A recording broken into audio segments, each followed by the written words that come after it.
So the first thing I would say is that as much as possible, include your kids in the decision making process.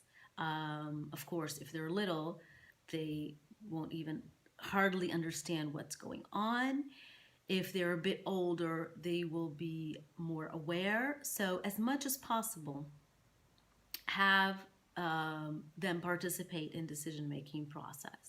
Of course, you're not going to leave to the child the decision of where you're going to live, which house you're going to choose.